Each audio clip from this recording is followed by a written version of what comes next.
I Hate Politics is a podcast about a human activity we love to hate. I'm Sunil Dasgupta.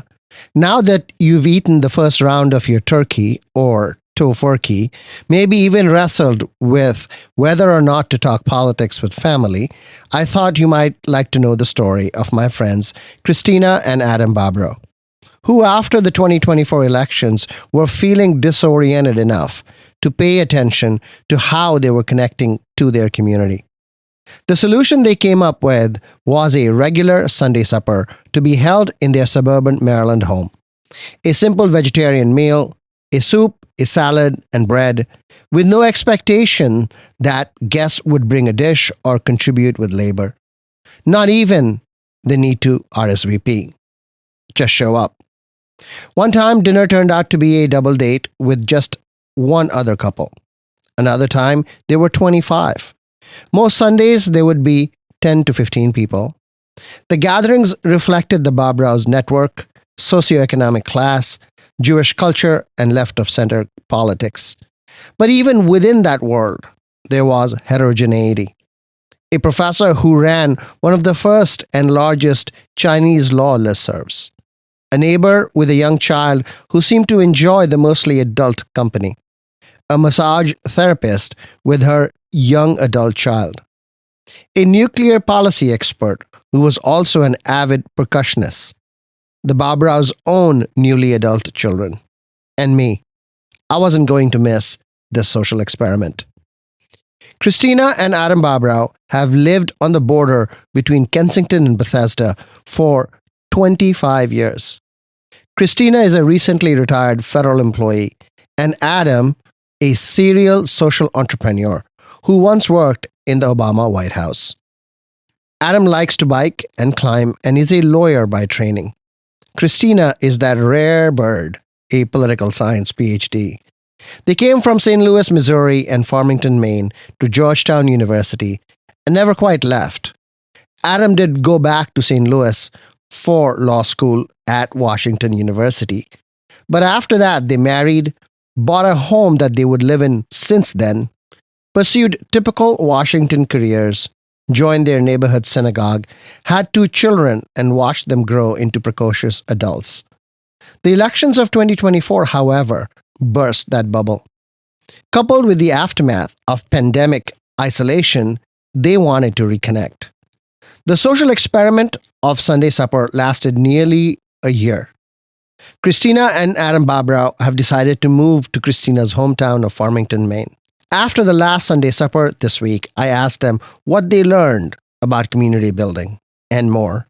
Stay with us. I Hate Politics is brought to you by UMBC's Political Science Program. If your goal is to make a meaningful impact with a career in local, state, or federal government, discover what this degree can do for you. Learn more at shadygrove.umbc.edu. Walked this road about 1,000 times.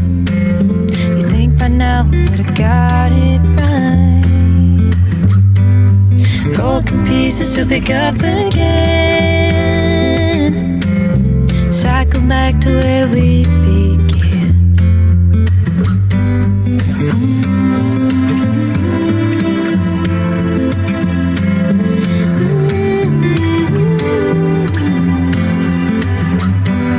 But I don't mind. Maybe I don't mind. Suffocating, but I love the home to you every time. I Hate Politics is a podcast about our neighborhoods, workplaces, schools and streets, and our local governments as they function in diverse and democratic societies. This means our politics are messy, dirty, sometimes corrupt, with often self-serving politicians. But no matter how much we may hate politics, we are never exempt from it, even when we refuse to participate.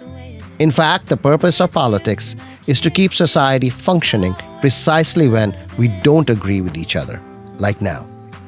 Music for this episode comes from Montgomery County native and now DC-based singer-songwriter Kara Levchenko's 2 new single releases, I Don't Mind and Tell Me What You Want.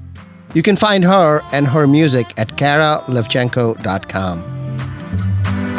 Suffocating, but I love the high. Coming on to you every time.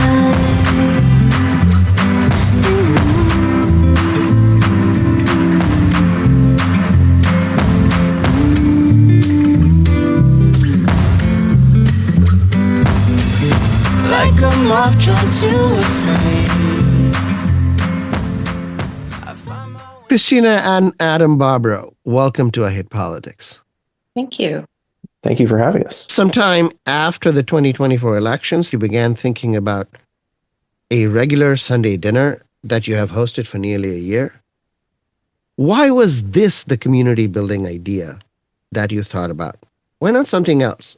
Why not like a pub like Cheers, or regular attendance at the synagogue, or I don't know, maybe a knitting club?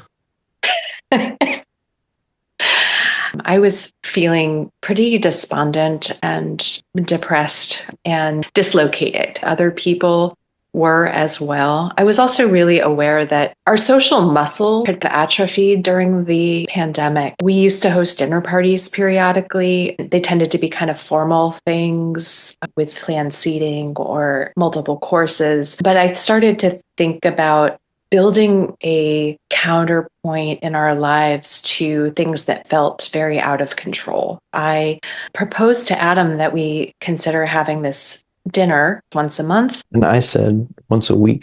Right. I felt like it would be better to establish a rhythm to do it once a week. If we tried to establish a specific day of the month, second Sunday, third Sunday, something like that, and then we were out of town for the second iteration of that. So we did it in December, but we didn't do it in January. By the time you roll around to February, like no one has established any kind of rhythm with the existence of the Sunday supper.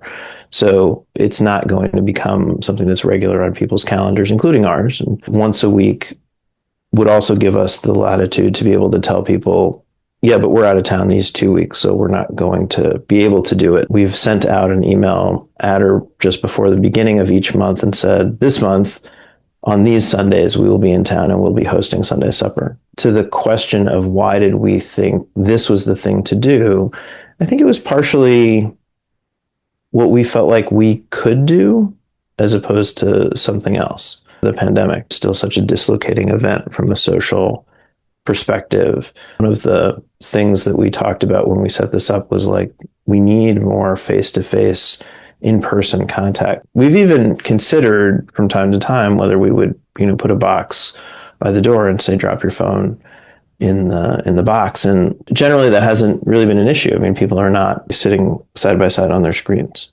People are talking, people are engaging. Now, Adam, you were also thinking about a salon style get together. We decided not to start out that way and like create topics and ask people to think of things in advance. And then over time, I think we realized that it's better not to have that additional pressure. What is the attendance like? We've had everything from about 25 people, maybe 30.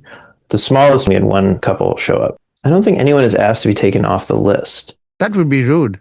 Yeah, I guess you could just block us and that would be simpler. No, we did actually have someone asked to be taken off the list. He had asked to be put on the list, did not end up coming, and then sent a very nice note. Who are the people that showed up regularly versus who are the people that, showed up from time to time? What was the difference between those two groups? Some folks who've shown up once or twice have said things like, well, Sunday night is a time when we really get our whole week in order. If we come to Sunday supper, it really impacts our whole weekly schedule. But if you choose any night of the week, it's going to be a problem for somebody. If you choose to just bounce it around the week, I think that would be worse. I think for some people, like, there's the geography. We have a couple of attendees who've come from PG County who haven't come in a while. It's a lot to come all the way here and get all the way back on a Sunday night. It's not that far and traffic is light. Different people have come because they're getting different things out of it. A friend that I hadn't seen regularly for a long, long time, for many years, she told me that she was still deeply uncomfortable with group dynamics, particularly post-COVID, this was something where she felt like she could participate and get back into it. Talk about the limits you placed on yourself, on your guests, on your menu. If we were going to do this on a regular basis, it needed to be financially sustainable and also organizationally sustainable. We decided that the food that we were going to prepare was going to be vegetarian. Our vegetarian friends would know that they could come and have a meal that was safe for them. But it was also a way of limiting the costs. We don't provide wine for Sunday supper and we don't prepare dessert. It's basically a one-pot meal plus salad and bread. I don't know that we've really held to like a 2-hour prep. Most recently, we've been a little flexible on that. Then it's like a 3 or 3.5 hour prep. And you did not have any expectation that anybody would help with the cooking or the preparation or the cost or the time or anything. Samin Nusrat, who is a chef and an author, wrote in the New York Times in the fall, several months after you had started, having the same idea that you had was building community, focus on the connection over the food. And she talked about building a ritual and a community. I don't know that I would have been able to articulate this at the start, but certainly now I can say that it's our activity that we're sharing with the people in our community as opposed to being like something that's more shared. I mean, you brought up that Samin Nosrat article. The way she describes it, you get the sense it's jointly owned by all the people in the group.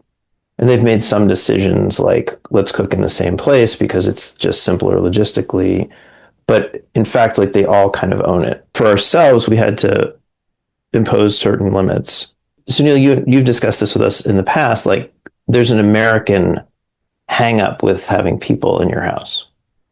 And so I think we had to get past a little bit of like, oh my gosh, we have to clean the house every Sunday. Tell me about the cleaning part, because that I think is even more important than food. I had to come to terms with the fact that things were not going to be perfectly sparkling in our house. Well, I don't know about this because your house is pristine every time I've been there. Here's the secret, Sunil. All the things that normally live on our kitchen island or on our living room couch spend Sunday evening on our bed. Part of organization is hiding well. I mean, I'm not doubting. But to say that somehow that's a limitation, I don't know. I mean, you have to come to my house to see what chaos looks like. I think that is the actual phenomenon. There was an adjustment for us. Between the two of us, I tend to be the messier person. And so I kind of like, just leave that stuff there. It's fine. And Christina wants to get some of the stuff out of the way. We both have let that go and said, like, the house is the house. People are coming. The second rule we established was we want people to come if they don't have food. Like if they're not bringing a dish. We want people to come if they haven't RSVP'd. If you want to RSVP, that's great. If you want to bring a dish, side or drink or whatever, that's fine. But like if you don't have those things, you didn't get around to RSVPing, you weren't sure if you were going to make it, you didn't have a chance to cook or to buy something, so you don't have a contribution, like a physical contribution to the event, please don't let that stop you from coming.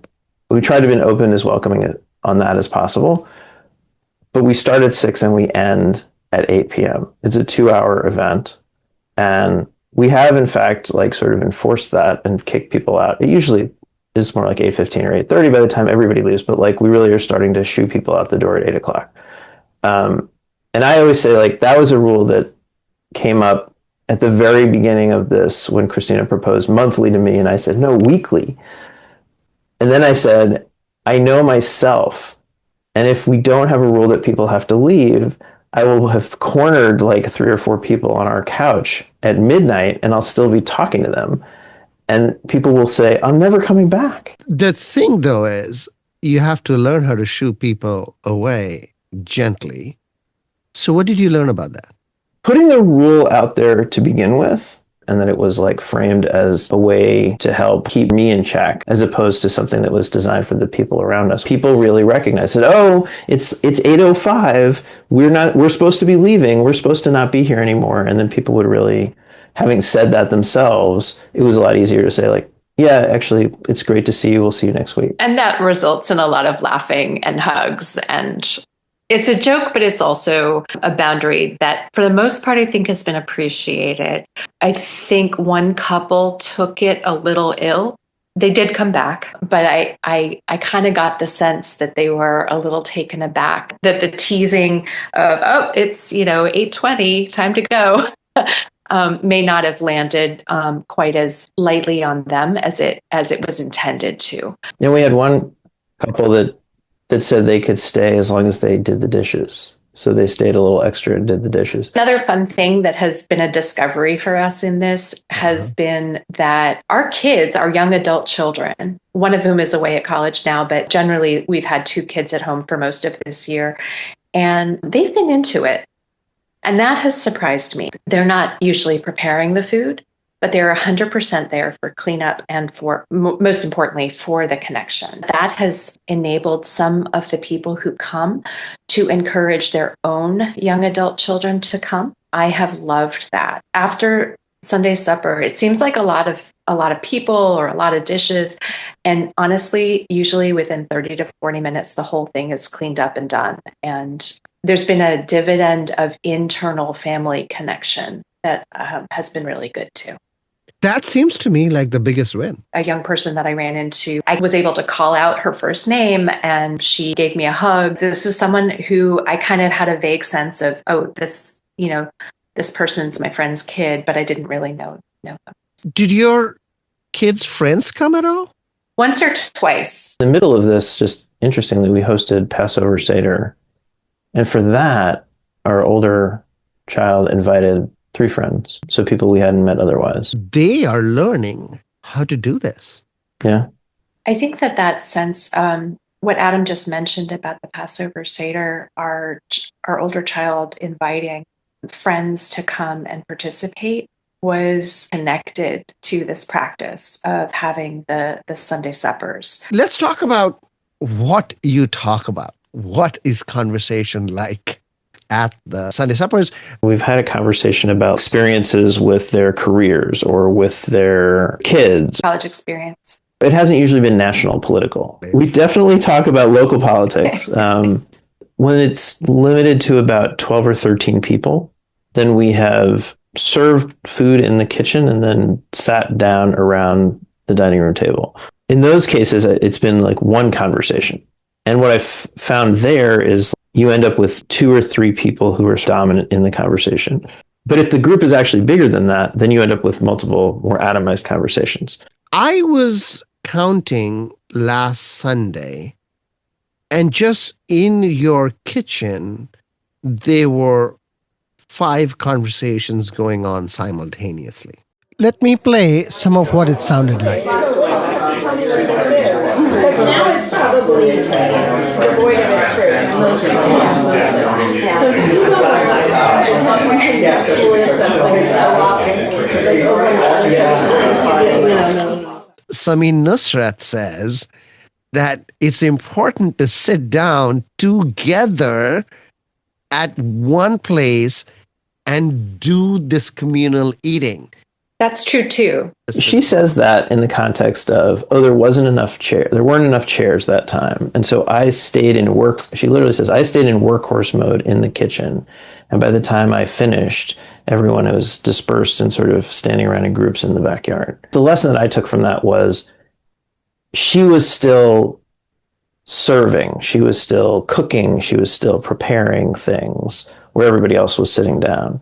And like, we have been, I think, very successful at that. Like, I do feel like I tend to feel a little hosty and like, I need to pick this up from the table or make sure that so-and-so is getting to the food, and like those sort of impulses exist, but there's no preparation. I mean, a few of the times we haven't quite been finished at 6 o'clock. And so we're still standing there kind of putting the finishing touches on or whatever.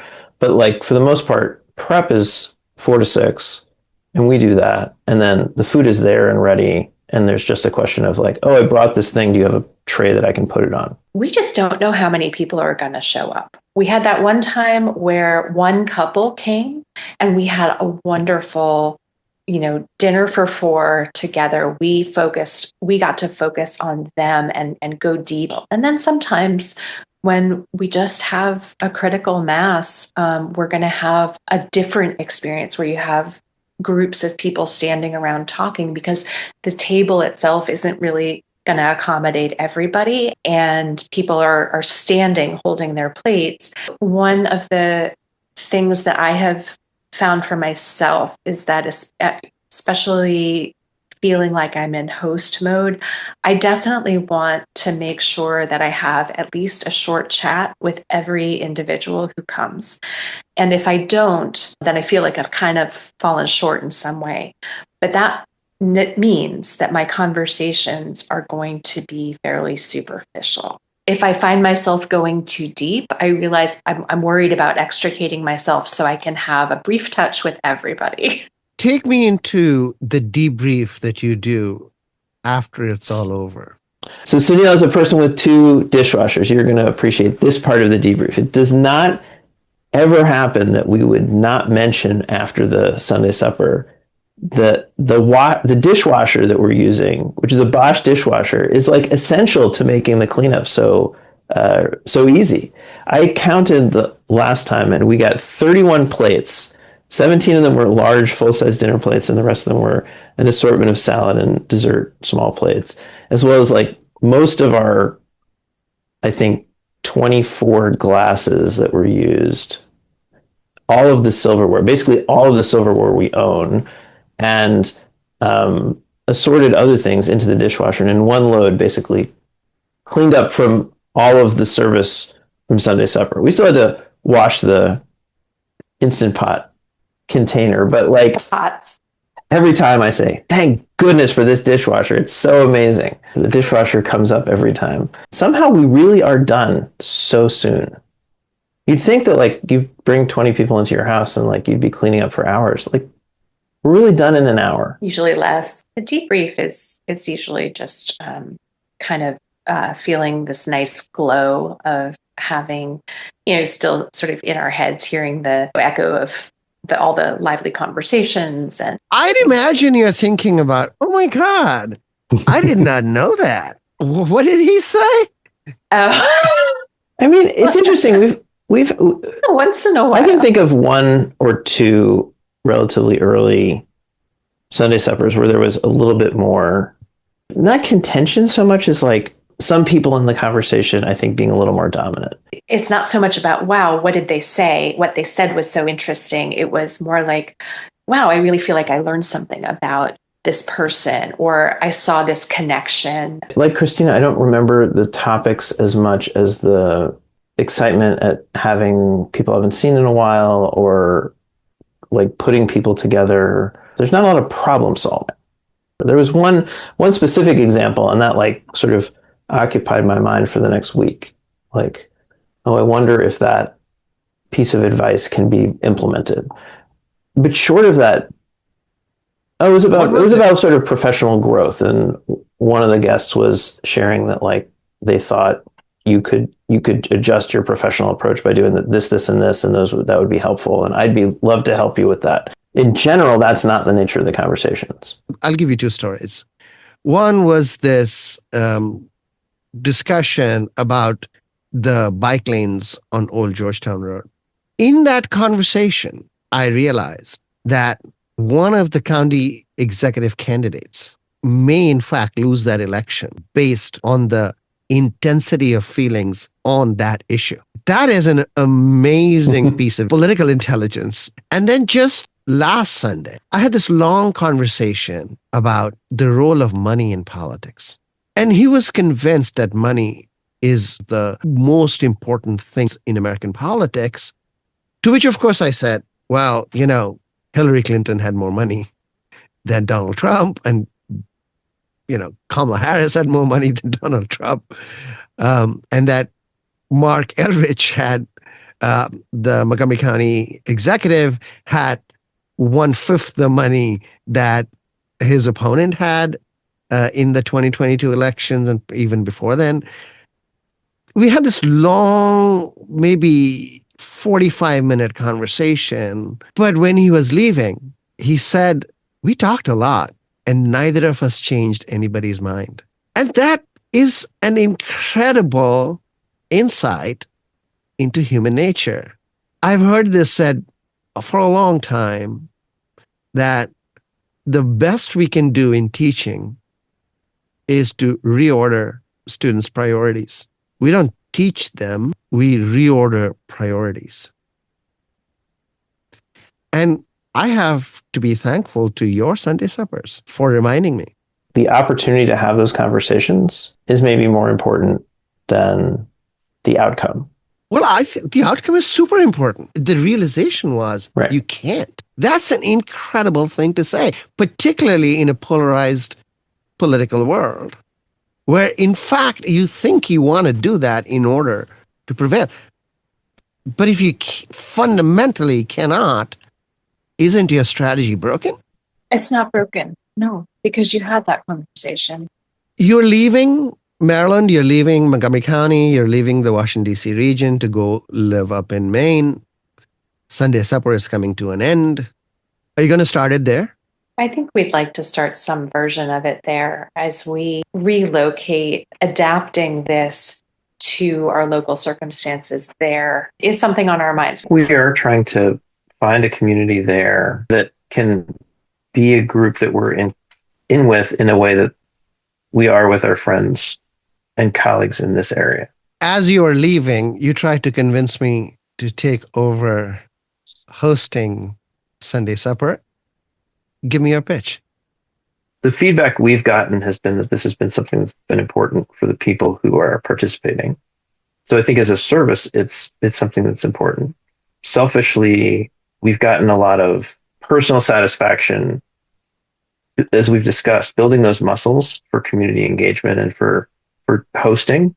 I think before this, I would have said, I have this aspiration to be able to have people over and to be able to prepare for that relatively quickly without a lot of fuss and feel comfortable with people coming into the house on a regular basis. But like, if you're not actually doing it, then it's hard to conceive of exactly how good it can feel to do it.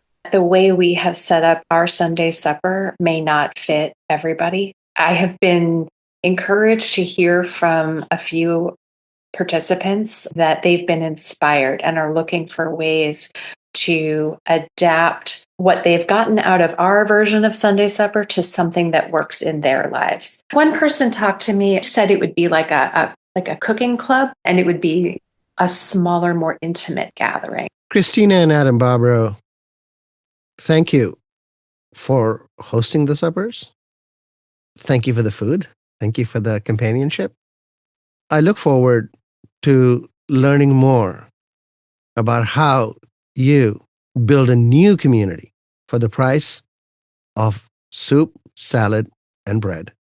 Thank you, Sunil, for being a part of that conversation. It's been wonderful having you for Sunday supper. Find me in the crowd tonight, tongue-tied. Dance with me under cotton candy skies.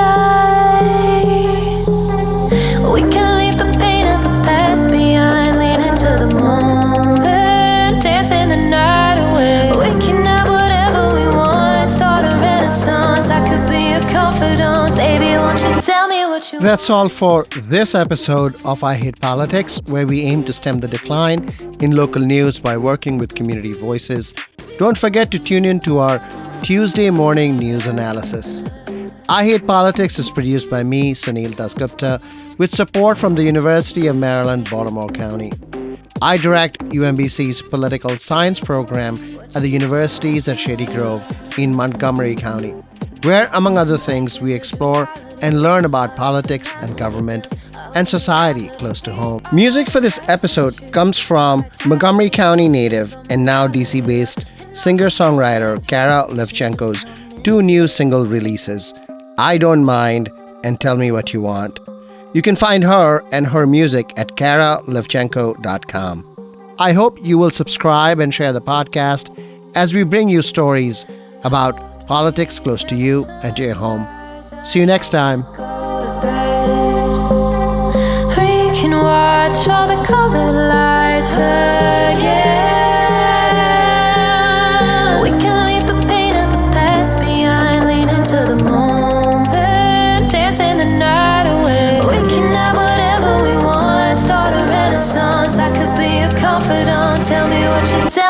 what you want.